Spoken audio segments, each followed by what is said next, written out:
passed through the lands of the Rus.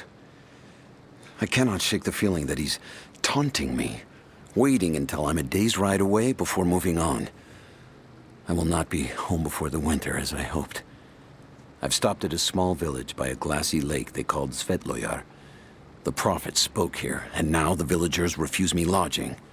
I slept on the banks of the lake, where a young man bearing a crude version prophet's icon tried to kill me as I dozed.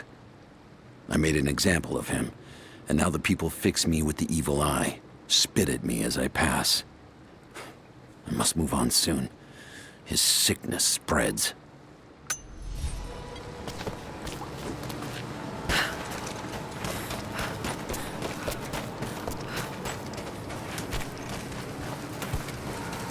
Shit, that's gonna be cold.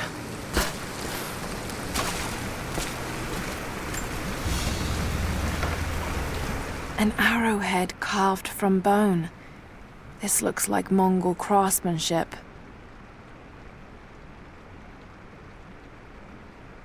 This was a whistling arrow. Mongol archers would fire these over their enemies to frighten and confuse them.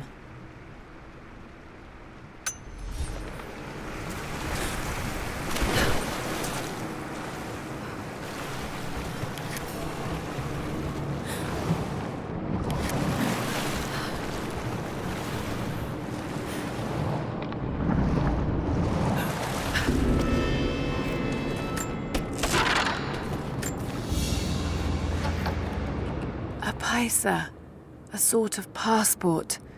Whoever held this spoke with the authority of the Mongol Empire.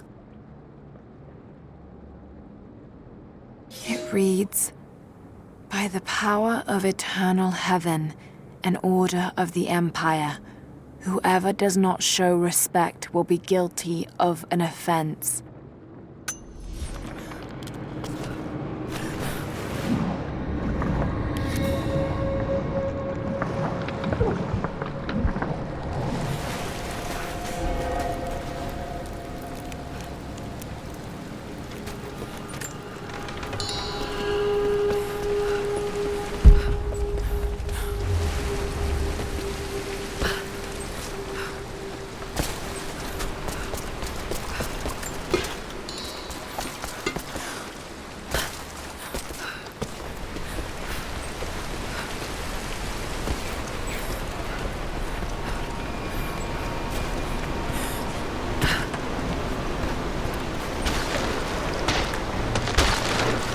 A Byzantine war galley.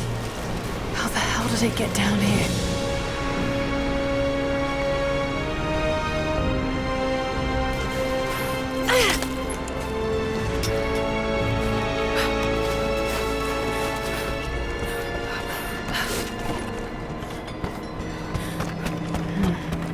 It's Mongolian. They passed through here.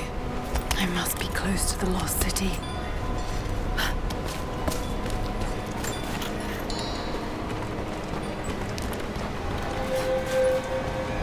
Must be something up there.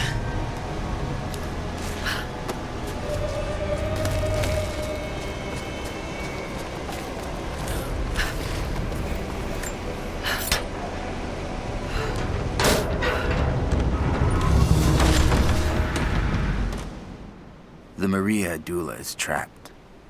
The ice gave way. Her spine snapped in two. No matter. While I hope to wield her cannons against the false prophet, we will continue on foot.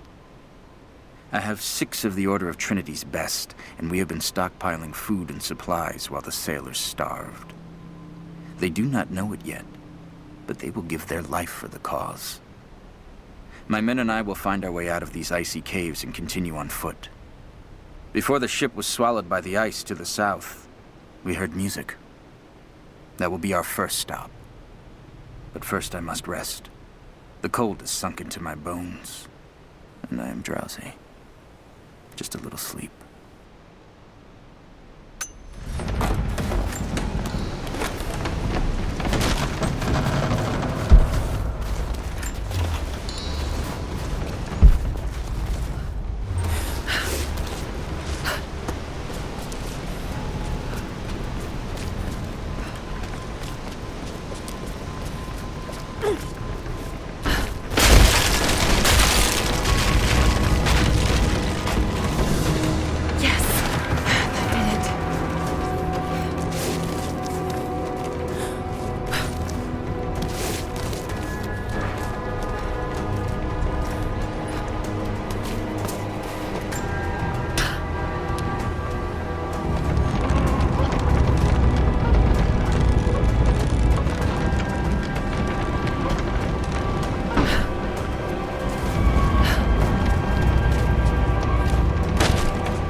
Now to find out what's up there.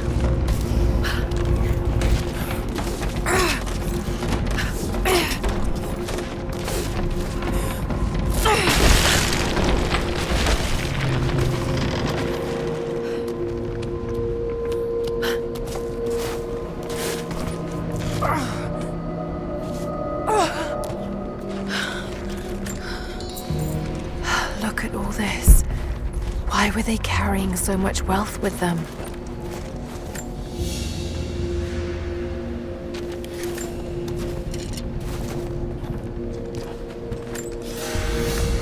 It's done. We'll die here, thanks to Coraldus and the madness of the Order of Trinity. My ship will never see water again. We entered the glacial sea too far into the winter. Would have been turned back, but Coraldus would not abandon this lost prophet. He and his dead-eyed warriors seized control. He forced the ship through shallow tributaries until we could go no further. Then he made my crew construct sled runners, and the bastard forced us to tow the ship over land. It was death and excommunication to deny him. But it was death either way. I will make sure he dies here, with us. I've always kept a little poison at the ready in case the ship was taken. Now, it has another use.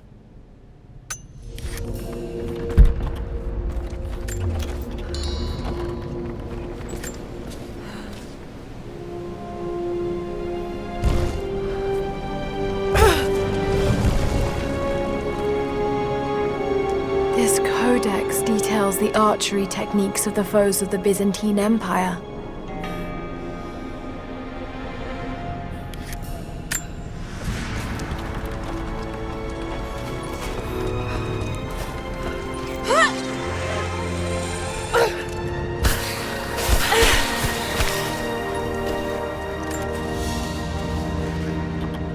A Byzantine brooch.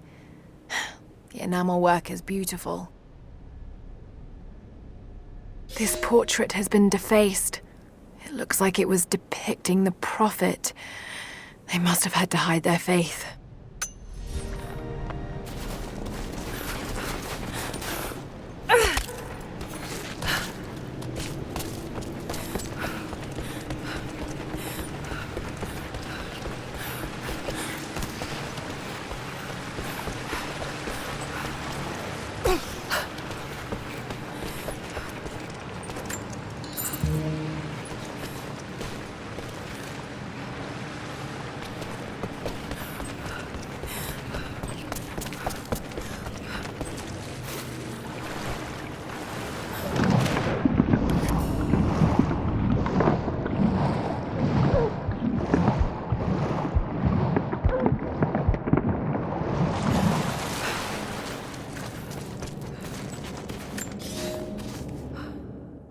Madman continues on. I do not know what drives him. We pass through frozen mountains at the edge of the world as people are dying. Every day, I pass graves or bodies left along the faint trail. I am close now. My horse is dead. The mare that had been with me since the campaigns against the Bulgars. I butchered her and carried the meat on my back. But I am so close. I can hear them singing just over the ridge, a joyous sound on the wind. Our prophet will be dead within the week. And I will return to the Order of Trinity, triumphant. Just one more day, and I will be upon him.